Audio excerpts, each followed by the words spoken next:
Now, the ERP is a very large system, so it's not an e-learning system, but part of it involves a component where lecturers and students can interact. So that part is what we call the e-learning system, although the main system is a very big one. It has a lot of other features. So generally, the core things that we focused on when building that platform was supporting what we call asynchronous teaching and learning. Asynchronous means the lecturer comes and puts content, the students access the content anytime they want. What we call synchronous is I organize a lecture, the students come and attend electronically but at the same time. So we saw that that one is not very easy to achieve because the student today has data, tomorrow does not have, the other one is very far. So the better way is put the content, anytime the student can get data, they come and find it, they download it, they submit any coursework, then the lecturer at whatever time he finds it convenient, he comes and downloads and he reads. So that kind of interactivity is what we have on the ERP's e-learning system. So one, lecturers can be able to upload notes. They can also put links for YouTube videos and other online resources.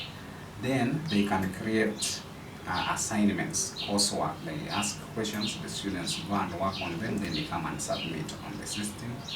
They can also set discussion questions, meaning they post a question, every student comes and posts some kind of comment on that question. They can also chat with the students, just like you see WhatsApp, there is a small chat area where the lecturer can interact with the student as an individual. Because when we are doing education, we know that learning is an individual task. So you don't look at the class, the whole of it. There's a student with a specific problem, you come and chat with the student.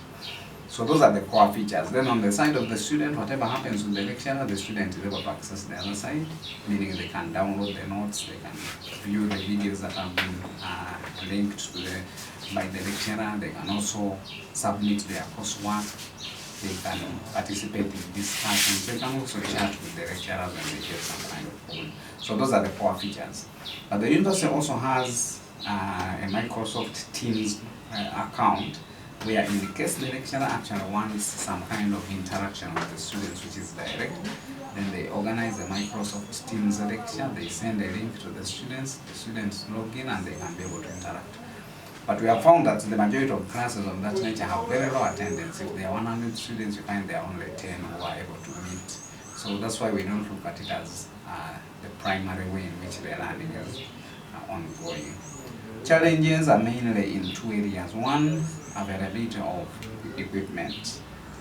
People don't have smartphones, be it students or sometimes even lecturers, and also laptops. Because for lecturers, the phone may not be enough, although we have a mobile app that can allow them to work on the phone with a lot of ease.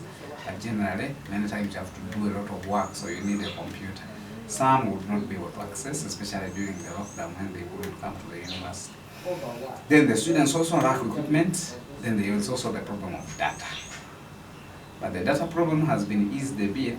If you have an MTN line, you are free to connect to IUIU's website, e-learning system, and also mobile app without necessarily buying data. As long as your line is MTN, you will be able to connect without any charge. And that makes life a bit easier for those who have MTN lines. For Airtel, the process is ongoing, but it is slow. At least on the part of data, some work is being done. I think that is generally an overview of what the system is.